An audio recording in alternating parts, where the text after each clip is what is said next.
모난 돌이 정을 맞는 법이다. 베니토 무솔리니. 무솔리니는 자기가 어린 시절 이웃 사람들에게 망나니처럼 굴었던 것을 자랑했다. 공격적이고 적대적인 그는 항상 주변에 골칫거리였다.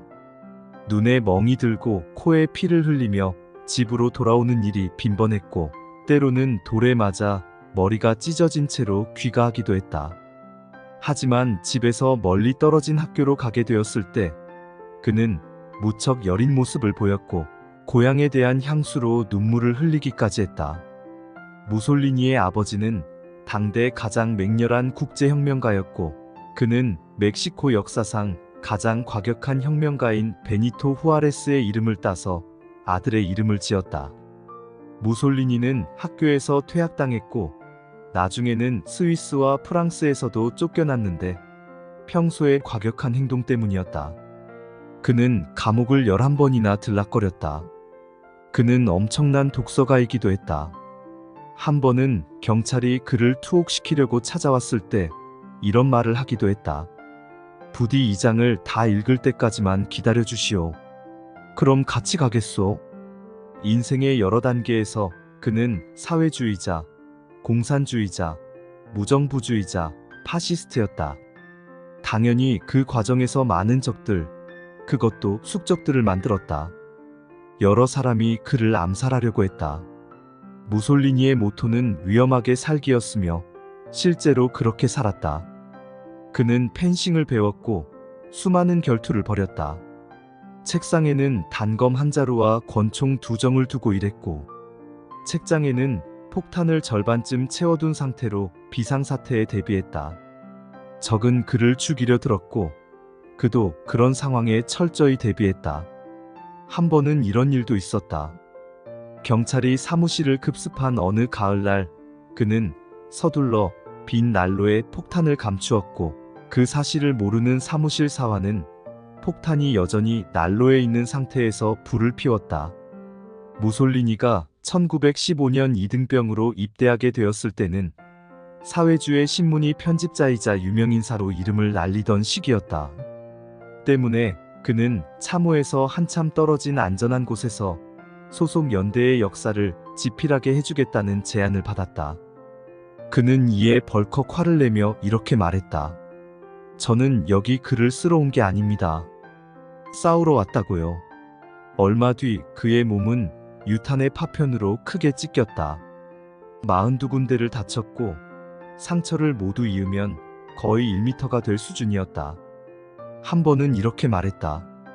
저는 의무감으로 싸우는 군인을 원하지 않습니다. 싸우는 게 즐거워서 싸우는 자들을 원합니다. 그의 영웅은 율리우스 카이사르와 나폴레옹이었고, 민병 때 지휘관으로 입은 회색 외투는 나폴레옹이 입었던 옷을 그대로 모방한 것이다. 무솔리니는 빈곤 속에서 자랐다. 아버지는 지하실에서 대장간을 운영했고, 어머니는 거실 위층에서 학생들 몇 명을 가르쳤다. 가족은 무척 가난해 어머니가 정부에 편지를 보내 지원을 호소할 정도였다. 하지만 어떤 답장도 받지 못했다. 무솔리니는 15살이 될 때까지 글을 읽지 못했다. 16이 되어 글자를 깨우치고 나서는 외양간에 앉아 황소가 건초를 씹는 동안 빅토르 위고의 소설을 열심히 읽었다. 18이 되자 그는 시급 3펜스의 잡부로 일했고, 잿더미에서 감자를 몇 알 구워 먹으며 식사를 대신했고, 집더미 위에서 잠을 잤다. 철도 짐꾼, 벽돌공, 정육점 보조로 일했지만 해고당하기 일쑤였다. 그는 터벅터벅 걸어서 스위스로 넘어갔고, 빵을 구걸하면서 다리 밑에서 생활했다. 경찰은 그를 불황죄로 체포했다. 19세기 영국에는 불황죄라는 것이 있었다. 18세기 산업혁명으로 수많은 사람들이 몰려들었으나 감당할 사회적 제도가 마련되어 있지 않아 일정한 주거지 없이 떠돌아다니는 사람이 불황죄로 잡혀 들어가곤 했다. 무솔리니는 돈에 관심을 보인 적이 한 번도 없었다. 한 번은 사회주의 신문사에서 일하던 때에 지금보다는 봉급을 더 받아야 하지 않겠느냐고 부인이 그를 강력히 설득한 적이 있었다. 그러자 그는 말했다. 돈 때문에 일하는 게 아니야. 이상을 실현하려고 일하는 거라고.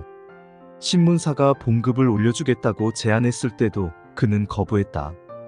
굶주리고 몹시 가난할 때도 그는 우유 한 잔을 사서 가구도 없는 방으로 들어가 바이올린을 꺼내 베토벤의 제9번 교향곡을 연주하면서 굶주림에 대한 생각을 떨쳐내곤 했다. 그는 신문 편집을 하면서 종일 글을 썼고 밤이 깊어질 때까지 열렬히 그렇게 하다가 사무실 책상에서 그대로 잠들기도 했다. 친구들이 가져다 준 빵과 소시지를 먹으면서 며칠 동안 사무실에 머무르며 일하기 일쑤였다. 소년 시절의 무솔리니는 행운의 부적과 사랑의 묘약 그리고 엉터리 약을 팔던 노파에게 엄청난 영향을 받았다. 노파는 꿈과 카드 한 벌을 해석해 미래를 예견하는 법을 그에게 가르쳤다. 역사적인 로마 진군을 하기 전에도 그는 탁자에 카드를 펼치고 한 번도 아니고 여러 번 조심스럽게 운세를 살폈다. 무솔리니의 애첩 마그리트 사르파티가 쓴 무솔리니의 평전에는 이런 내용이 있다. 심지어 오늘날에도 무솔리니는 밤하늘의 달에 관해 기이한 말을 한다. 달의 차가운 빛이 인간과 상황에 미치는 영향력, 잠들 때 얼굴에 달빛을 맞는 일의 위험성 따위의 말이다. 또한 그는 꿈의 징조를 해석하고 카드로 점을 치는데 능숙하다. 그는 왜 황소가 여자의 이끌림에 순순하게 따르는지, 왜 토끼의 앞발이 그렇게 짧은지도 설명할 수 있으며 그 외에 유사한 부류의 많은 수수께끼에 대해서도 답을 제시할 수 있다. 무솔리니의 머리는 이제 반백이 되었지만 이탈리아 신문들이 자기 나이를 언급하거나 늙었다는 사실을 강조하는 것을 싫어한다. 그는 운명론자였다. 때가 되지 않으면 죽을 일이 없다고 믿었다. 하지만 주변에는 300명의 경호원이 밀착해 그를 지켰고 매일 집과 집무실에서는 폭탄 유무를 확인하는 작업이 물샐 틈 없이 진행되었다. 심지어 하수관까지도 샅샅이 수색할 정도였다. 그에게는 친한 친구가 없었고 혼자 식사하는 것을 좋아했다. 그는 누구에게도 비밀을 털어놓지 않았으며 심지어 부인에게도 마찬가지였다. 한 번은 이렇게 말한 적도 있었다. 나를 낳아준 아버지가 다시 살아난다고 하더라도 절대 믿지 않는다. 매일 아침 그는 미지근한 물에 목욕을 했다. 찬물로 목욕하는 것은 신경에 좋지 않다는 생각이었다. 그는 시간을 아끼려고 아침에 직접 면도를 했다. 때로는 저녁에 이발사에게 면도를 시켰지만 말을 걸지 말라는 지시와 함께였다. 전 세계에서 받은 선물이 방 하나를 가득 채웠다. 이곳을 그는 공포박물관이라고 불렀다. 무솔리니는 1934년 1년 동안 6만 명의 사람을 만났으며 한 주에 1,000명, 하루에 150명 이상, 한 해에 비서들에게 거의 200만 건이나 되는 서류를 받기도 했다. 그는 어머니를 깊이 사랑해 어머니가 숨을 거두자 온몸이 마비될 정도로 큰 충격을 받았다. 그는 한때 어머니가 꼈던 작은 금반지를 오른손에 꼈다. 이 반지는 어머니가 즐겨 사용한 장신구 중 하나였으며 동시에 아들에게 남긴 유일한 유산이다. 인생경영 포인트.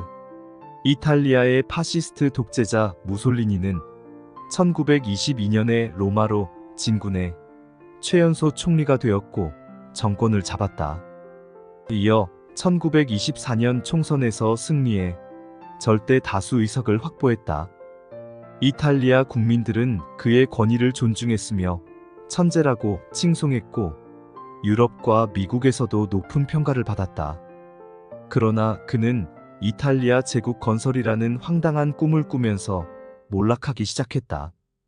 그는 제국 건설을 위해 1935년 아프리카의 아비시니아를 침공했다.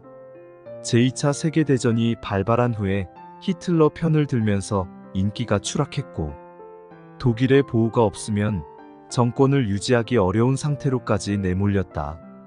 연합군이 이탈리아를 침공해 들어오자 이탈리아 공산당은 무솔리니의 처형을 결정했다. 무솔리니는 최후의 막다른 골목에 봉착하자 내연녀 클라레타 페타치와 함께 독일 병사로 위장하고 이탈리아 국경을 빠져나가려다 발각되었다. 그리고 내연녀와 함께 총살되었다. 두 남녀는 기둥에 거꾸로 매달린 채 전시되어 일주일 동안 사람들의 구경거리가 되는 비참한 최후를 맞이했다. 무솔리니는 고집불통인데다 오만했고 친한 친구가 별로 없었다. 자기 혼자서 인생의 어려운 일들을 모두 헤쳐 아주 고단한 삶을 살았다. 우리 속담에도 모난 돌이 정을 맞는다고 했다. 원만한 인간관계의 중요성을 다시 한번 상기시키는 사례라고 하겠다.